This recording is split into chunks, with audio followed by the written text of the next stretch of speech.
Hello everyone, আসসালামু আলাইকুম। Welcome back to my another new video. আপনারা সবাই কেমন আছেন? আই হোপ অনেক ভালো আছেন। আলহামদুলিল্লাহ, আল্লাহর অশেষ রহমতে আমরাও কিন্তু অনেক ভালো আছি। এই তো মেয়ের জন্য একটা কেক বানাবো, ভাবলাম যে কেকের রেসিপিটা আপনাদের মাঝে শেয়ার করি। আর কি আমি যেভাবে শর্টকাটে বা যেভাবে সহজ মনে হয় ওইভাবেই আর কি কেক বানাই। তো কেক বানাতে যা যা উপকরণ লাগবে সব কিন্তু এক এক করে আমি নিয়ে নিলাম। এখানে হচ্ছে 1 কাপ ময়দা, তারপরে হচ্ছে চিনি আর তেলের পরিমাণটা আমি পরিমাণই দেবো আর কি। আমি যেভাবে আর কি বানাই ওইভাবেই আর কি আপনাদের মাঝে শেয়ার করতেছি।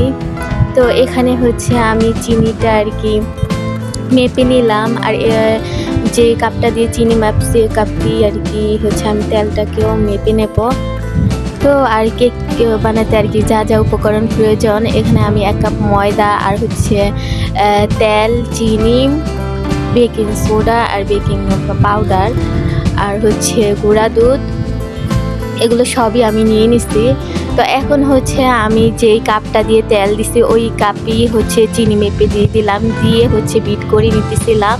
চিনিটা যখন অনেক তেল আর চিনিটা বিট করা হয়ে যাবে, তারপরে হচ্ছে আমি এখানে 2টা ডিমও অ্যাড করে দেব আর কি। যেভাবে সহজ আর কি বানানো যায় ওইভাবেই আর কি আমি বানাই। আর আমি সবসময় আমার মেয়েকে চেষ্টা করি বাসায় জিনিসে বানিয়ে খাওয়ানো।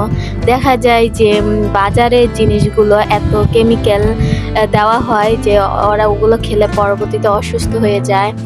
তো ভালো মন্দ বাজারে সব মিলেই ঝিলেই আছে, তারপর আমি চেষ্টা করি বাহিরের জিনিস খাওয়ানোর থেকে বাসায় তৈরি করে খাওয়ানোর, কারণ বাসায় তৈরি নিজের হাতে সুন্দর স্বাস্থ্যকর খাবার। তো হচ্ছে আমি অনেক আগে থেকে আমার মেয়েকে আমি বেশিরভাগই আর কি বাসায় কেক বানিয়ে একেবারে রেখে দেই। হয়তো বা 1 সপ্তাহ একটা কেক বানালে 1 সপ্তাহ চলে যায়। আমার মেয়ে খেলে, ছোটো বাচ্চা একটু করেই খায়। তো ওকে কিন্তু আমি বাইরে থেকে কেক খুবই কম কিনে খাওয়াই। তো হচ্ছে আমার যখন ওই যে তেল আর চিনিটা মিক্স করা হয়ে গেছে, এখন হচ্ছে আমি 2টা ডিমও অ্যাড করে হচ্ছে আরও কিছুক্ষণ বিট করে নেব। 3টা আর কি সামগ্রী একসাথে ভালোভাবে মিক্স করে নিতে হবে যতক্ষণ না দেখা যাইতেছে চিনির দানাটা একেবারে গলে যেতেছে, কারণ চিনির দানাটা গললে এমনিতে এটা পানি পানি হয়ে যাবে। তো আমি অনেকক্ষণই আর কি এটাকে বিট করে নেব। করে নেওয়ার পরে ধাপে ধাপে সবই এক এক করে আমি অ্যাড করে দেব। তো আপনারা চাইলে কিন্তু বাসায় বাচ্চাদেরকে এভাবে কেক বানিয়ে খাওয়াতে পারেন, কারণ দোকানের জিনিস নিজের চোখে দেখে বানিয়ে খাওয়া আর হচ্ছে দোকান থেকে কিনে বা বাইরে থেকে কিনে আনা জিনিসটা খাওয়া অনেকটাই পার্থক্য। তো একটু কষ্ট হলো বাড়িতে বানিয়ে নিলেই আমার মনে হয় ভালো। বেশি কষ্ট বলতে কি, আমরা তো প্রতিদিনই রান্না বান্না করি, তো মেয়েদের জন্য যে ছেলে মেয়েদের জন্য একটু কষ্ট কোনো কষ্টই না। তো আমি কিন্তু এখানে আপনাদের সাথে কথাও বলতেছি, প্লাস হচ্ছে আমি এটাকে ভালো করে ডিম, চিনি আর হচ্ছে তেলটাকে বিট করে নিচ্ছি। এখন হচ্ছে আমি ময়দাটা মেপে নিচ্ছি 1 কাপ, ওই ময়দাটা হচ্ছে দিয়ে আরও বিট করে নেব যতক্ষণ না ভালোভাবে আর কি ডোটা আমার না হচ্ছে। দেখুন অনেক সুন্দরভাবে যত আর কি বিট করব ততই কিন্তু কেকটা আর কি নরম আর সফট হবে। তো আমি ভালোভাবে আর কি বিট করে নিতেছিলাম। আমার আপুরা চাইলে কিন্তু বাসায় ছেলে মেয়েদেরকে এইভাবে সাধারণভাবে সাদামাটাভাবে কেক বানিয়ে খাওয়াতে পারেন। হয়তোবা সেটা সাদামাটা হলেও কি হবে, খেতে কিন্তু অনেক সুস্বাদু হয়। বাসায় জিনিস আর দোকানের থেকে জিনিসের মধ্যে পার্থক্য কিন্তু এটুকু স্বাস্থ্যকর, সব কিছু দেখে শুনে খাওয়া যায়। তো আমি এখানে হচ্ছে বেকিং সোডা আর হচ্ছে বেকিং পাউডার অ্যাড করে দিলাম। আমি কিন্তু বেশি দেইনি, অল্প অল্প সামান্য পরিমাণে দিচ্ছি। এগুলোর পরিমাণ খুবই সামান্য, মানে 1/2 চামচেরও কম। আর হচ্ছে আমি গুঁড়া দুধ অ্যাড করে দিতেছিলাম। গুঁড়া দুধটা আপনার এই যে স্বাদ অনুযায়ী দিতে পারেন, একটু বেশি বাড়িয়ে কমিয়ে ওটা সমস্যা হবে না। তো আমি 3-4 চামচ আর কি গুঁড়া দুধ অ্যাড করে দিলাম, দিয়ে হচ্ছে সামান্য একটু পানি অ্যাড করে দুধটা সুন্দর করে গুলিয়ে নিতেছিলাম। সুন্দর একটা ডো বললে হচ্ছে কেকটা নরম আর সফট হবে। তো দুধটা যত সুন্দর হয় কেকটাও কিন্তু সফট, খেতে ততই বেশি মজা হয়।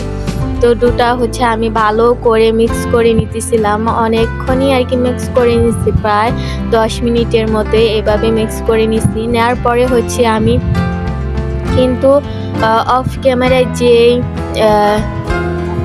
মোল্ডে ঢালবো ওটা কিন্তু আমি ফিট করে আগে রাখছি, ধুয়ে পরিষ্কার করে হচ্ছে তেল দিয়ে সুন্দর করে একটা পেপার বিছিয়ে দিচ্ছি, মানে কাগজটা প্রথমে তেল দিয়ে কাগজটা সুন্দর করে বিছিয়ে দিছি, যাতে কেকটা যখন হবে ওঠাতে যাতে প্রবলেম না হয়, বা ওইভাবে দিলে হয়তো বা লেগে যেতে পারে। এই কারণে হচ্ছে তেল দিয়ে আমি একটা কাগজ দিয়ে সুন্দর করে দিলাম। তারপরে হচ্ছে আমি বাটারটা ঢেলে দেব,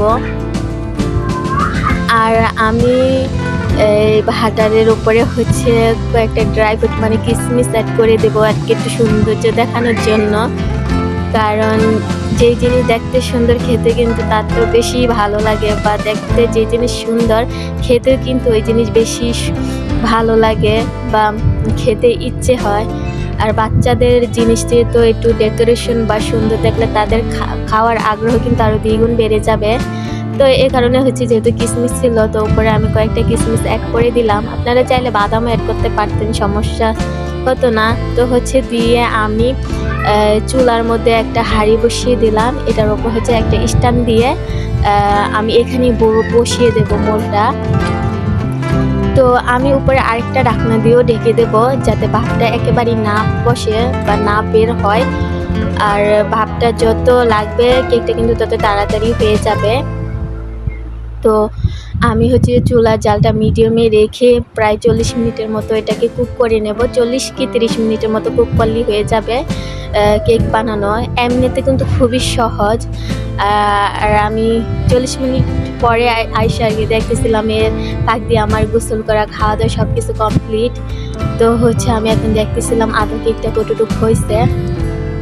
তো দেখলাম যে কেকটা পুরোই হয়ে গেছে। তারপরে একটু দেখার জন্য হচ্ছে আমি এখানে একটা কাঠি দিয়ে চেক করে নেব। যদি দেখি কাঠি আর কি শুকনো আছে, তাইলে ভাবতে হবে যে কেকটা পুরোপুরি হয়ে গেছে। তো দেখলাম যে কেকটা পুরোই হয়ে গেছে, কারণ কাঠিটা শুকনোই আসছে। তো এখন হচ্ছে আমি এটাকে নামিয়ে নেব। নামিয়ে হচ্ছে মোল্ড আউট করে আপনাদের দেখাবো কেকটা কীরকম হয়েছে। অবশ্যই অনেক সুন্দর হয়েছে, মাশাআল্লাহ মাশাআল্লাহ। নিচটা কিন্তু একবারে পারফেক্ট হয়েছে।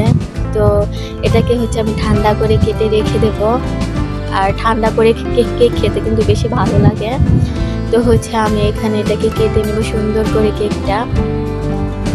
তো কেকটা তো আপনারা দেখতেই পাচ্ছেন যে কতটা সফট এবং নরম হয়েছে তুলতুলে। আপনারা চাইলে কিন্তু বাসায় এভাবে বাচ্চাদেরকে কেক বানিয়ে খাওয়াতে পারেন। তো অবশ্যই কেকের রেসিপিটা কেমন হয়েছে কমেন্টে জানাবেন আপনারা ভাইয়ারা। তো ঠান্ডা হওয়ার পরে হচ্ছে আমি কেকটাকে কেটে নিতেছিলাম, আর কেকটা কিন্তু মাশাআল্লাহ খেতে অনেক বেশি মজা ছিল। আর আমি এইভাবে আমার মেয়েকে সবসময় কেক বানিয়ে খাওয়াই। তো অবশ্যই আপুরা ভাইয়ারা কমেন্টে জানাবেন যে আমার কেক বানানোর রেসিপিটা কেমন হয়েছে। তো আজকে আর ভিডিওটা বড় করতেছি না, নতুন কোনো ভিডিও নিয়ে আপনাদের মাঝে চলে আসব। তো আজকের মতো এই পর্যন্তই, নতুন কোনো ভিডিওতে দেখা হবে। আল্লাহ হাফিজ।